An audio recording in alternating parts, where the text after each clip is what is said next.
Assalamualaikum class. Hope you all fine and in the best state of your health. आपके syllabus के according हमने ये सारे topics कर ली हैं. जो प्रीवियस लेक्चर था हमारे पास क्या था, direction of induced EMF Lenz's law. आज हम पढ़ेंगे mutual induction, page number 130 and 131. Okay, mutual induction जो आपके पास प्रीवियस टॉपिक था वो क्या था, इलेक्ट्रोमैग्नेटिक इंडक्शन. उसमें आपने क्या पढ़ा था कि मैग्नेटिक फील्ड की वजह से आपने करंट इंड्यूस करवाई थी. तो इस म्यूचुअल इंडक्शन में भी आप उसी के रिजल्ट्स को यूज़ करेंगे. ठीक है. अब the phenomena of production of induced current in one coil due to the change of current in a neighbouring coil is called mutual induction. पीछे आपने इलेक्ट्रोमैग्नेटिक इंडक्शन में एक कॉइल ली थी और एक मैग्नेट लिया था. ठीक है. अब आप क्या लेंगे, दो कॉइल्स लेंगे. एक कॉइल के अंदर से करंट गुजारेंगे. करंट की वजह से उस कॉइल के इर्द गिर्द मैग्नेटिक फील्ड जनरेट हो जाएगा. ठीक है क्लास. उस मैग्नेटिक फील्ड की वो जो मैग्नेटिक फील्ड है उसकी वजह से मैग्नेटिक लाइंस भी बनेंगी. मैग्नेटिक लाइंस को जब आप कॉइल बी के अंदर से गुजारते हो तो कॉइल बी के अंदर से मैग्नेटिक फील्ड गुजरता है. जब आप कॉइल ए में करंट को चेंज करते हो तो मैग्नेटिक फील्ड चेंज होगा. तो मैग्नेटिक फील्ड के चेंज होने की वजह से बी के अंदर से जो लाइंस गुजर रही थी उनकी क्वांटिटी भी, उनकी स्ट्रेंथ भी चेंज हो जाएगी. तो जब आपके पास मैग्नेटिक फील्ड स्ट्रेंथ चेंज होगी तो आपके पास कॉइल बी के अंदर करंट इंड्यूस हो जाएगी. ठीक है. तो आज आपने यही पूरा फिनोमिना एक्सप्लेनेशन के साथ पढ़ना है. The phenomena of production of induced current की जो प्रोडक्शन है इन वन कॉइल, एक कॉइल के अंदर, due to the change of current in a neighbouring coil, उसके नेबरिंग कॉइल में करंट के चेंज होने की वजह से जो आपके पास सेकंड कॉइल है उसके अंदर करंट इंड्यूस होना इस कॉल्ड म्यूचुअल इंडक्शन. ये आपकी डेफिनेशन हो गई. अब हम एक्सप्लेनेशन पढ़ेंगे. Suppose a system of two coils A and B placed close to each other. दो कॉइल्स आपने अपने इस टॉपिक के अंदर आप क्या लेंगे, दो कॉइल्स लेंगे. Coil A and B place close to each other. The coil A is connected to a battery and a switch while a sensitive galvanometer is connected to the coil B. Coil A के साथ आपने battery और switch को connect कर देना है और जो आपके पास कॉइल बी है उसके साथ सिर्फ आपने गैल्वेनोमीटर कनेक्ट करना है. गैल्वेनोमीटर आपके पास क्या है, is a current measuring instrument. आप उससे स्मॉल जो करंट्स है उसको मेजर कर सकते हो, डिटेक्ट कर सकते हो.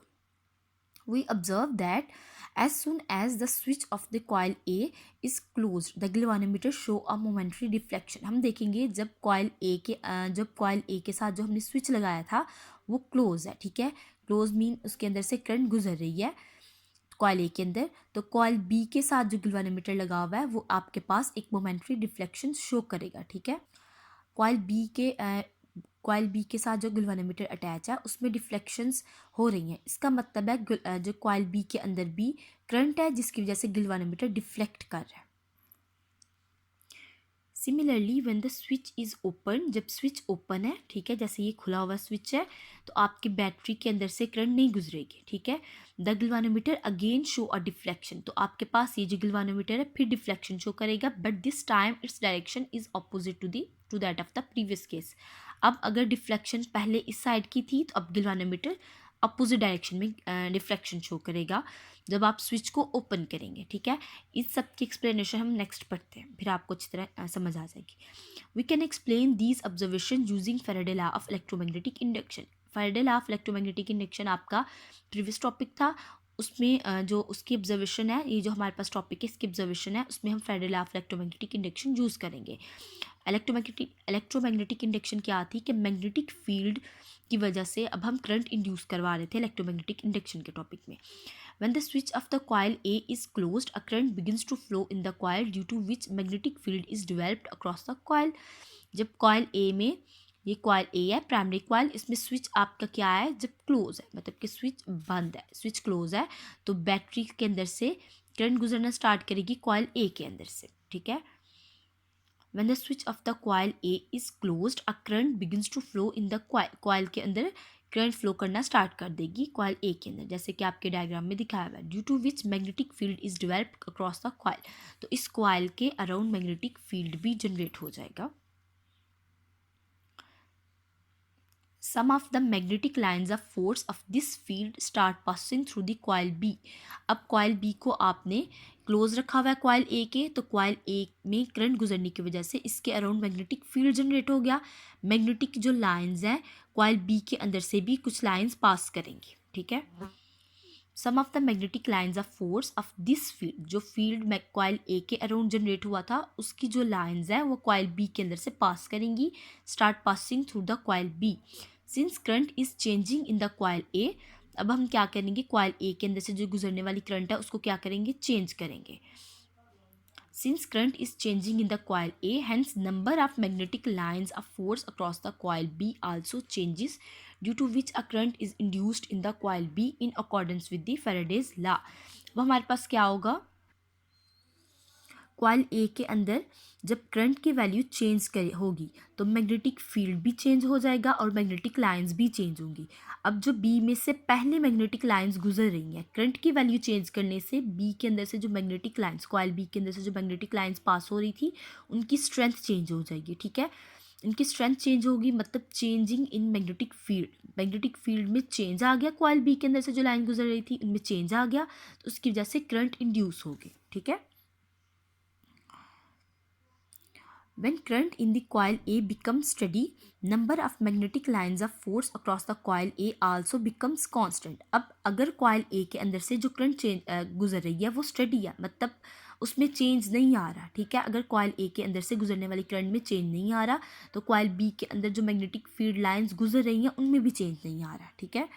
become constant, therefore there is no more change in the number of magnetic lines of force through the coil B, due to which induced current in the coil B reduces to 0, ठीक है। हमारे पास क्या था कि battery की वजह से कॉइल ए के अंदर करंट गुजरना स्टार्ट हुई, करंट की वजह से मैग्नेटिक फील्ड जनरेट हुआ, वो मैग्नेटिक जो लाइंस है वो कॉइल बी के अंदर से भी पास आउट की।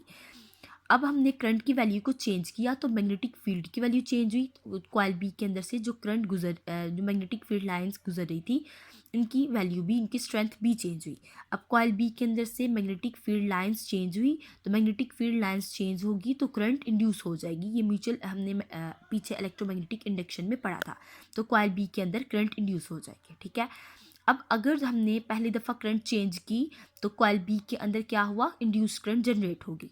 अब करंट एक दफ़ा चेंज करने के बाद अगर हम कॉइल ए के अंदर से जो गुजरने वाली करंट है उसको चेंज नहीं करेंगे, ठीक है, तो वो करंट क्या हो जाएगी, स्टडी हो जाएगी, उस करंट की वैल्यू चेंज नहीं होगी। करंट की वैल्यू चेंज नहीं होगी तो इसका मतलब है कि कॉइल बी के अंदर से जो मैग्नेटिक लाइंस गुजर रही थी उनकी जो स्ट्रेंथ है वो भी चेंज नहीं होगी। तो कॉइल बी के अंदर जो इंड्यूस्ड करंट जनरेट हुई थी उसकी वैल्यू, इंड्यूस्ड करंट की जो वैल्यू है वो रिड्यूस होना स्टार्ट कर देगी, कम होना स्टार्ट कर देगी, और आहिस्ता आहिस्ता कॉइल बी के अंदर जो करंट, इंड्यूस करंट जनरेट हुई थी वो ज़ीरो हो जाएगी। क्यों? क्योंकि अब कॉइल ए के अंदर करंट की वैल्यू चेंज नहीं हो रही, करंट की वैल्यू चेंज नहीं हो रही तो आपके पास जो मैग्नेटिक फील्ड लाइंस हैं जो कॉइल ए से निकल रही हैं और कॉइल बी के अंदर एंटर हो रही है, कॉइल बी से पास आउट हो रही हैं, उस मैग्नेटिक फील्ड लाइंस की स्ट्रेंथ भी चेंज नहीं हो रही। अगर मैग्नेटिक फील्ड लाइंस की स्ट्रेंथ चेंज नहीं हो रही तो इंड्यूस्ड करंट भी जनरेट नहीं होगी, ठीक है। इंड्यूस्ड करंट कब तब जनरेट होगी अगर मैग्नेटिक फील्ड लाइंस चेंज हम करेंगे, ठीक है। जो हमारे पास पीछे वाला एक्सपेरिमेंट था वहाँ पे हम मैग्नेट को क्लोज करते थे और फिर पीछे दूर लेके जाते थे, उसे आगे पीछे करने से मैग्नेटिक फील्ड लाइंस चेंज होती थी और तो कॉइल में इंड्यूस्ड करंट जनरेट हो जाती थी, ठीक है, समझ आ गई। ओके अब हमारे पास एक दूसरा केस है। Similarly when the switch off the coil A is open, अब क्या है हमारे पास कॉइल ए का जो स्विच है वो ओपन है, मतलब बैटरी, अब हम पहले बैटरी स्विच ऑन था, करंट गुजर रही थी, अब स्विच ऑफ कर दिया है, ठीक है, स्विच ऑफ कर दिया है मतलब कि स्विच अब करंट नहीं गुजर रही। When the switch of the coil A is open and switch को हमने ओपन कर दिया, the flow of the current through it stops, तो कॉइल ए के अंदर से जो करंट गुजर रही थी वो स्टॉप हो गई है, अब वो बंद हो गई है गुजरना, ठीक है। And it's magnetic field reaches to zero, और जो कॉइल ए के अंदर मैग्नेटिक फील्ड था, अब करंट नहीं है तो मैग्नेटिक फील्ड भी नहीं होगा, तो कॉइल ए के अंदर जो मैग्नेटिक फील्ड था वो भी जीरो हो जाएगा। The number of magnetic lines of force through the coil B decreases to zero, due to which current is again induced in it but in opposite direction to that in the previous case. अब क्या हुआ, हमने switch open कर दिया तो coil A के अंदर से करंट गुजरना बंद हो गई, कॉइल ए के अंदर से करंट गुजरना बंद हो गई, तो जो पहले मैग्नेटिक फील्ड इसके अराउंड था वो भी आहिस्ता आहिस्ता बंद हो जाएगा, ज़ीरो हो जाएगा। तो बी के अंदर से जो मैग्नेटिक फील्ड लाइंस पहले स्टडी थी, मतलब चेंज नहीं हो रही थी, तब करंट हमारे पास ज़ीरो पे चले गई थी।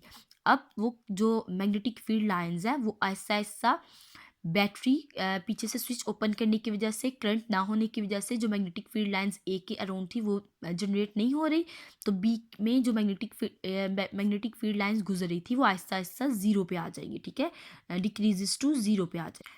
वो मैग्नेटिक फील्ड लाइन जब ज़ीरो पे आएंगी तो इसका मतलब है कि जो मैग्नेटिक फील्ड है वो चेंज हो रहा है, मैग्नेटिक फील्ड लाइंस ज़्यादा से कम की तरफ आ रही हैं, decrease, magnetic field line decrease to zero, ज़्यादा थी फिर कम हो रही है, मतलब मैग्नेटिक फील्ड लाइंस चेंज हो रही है।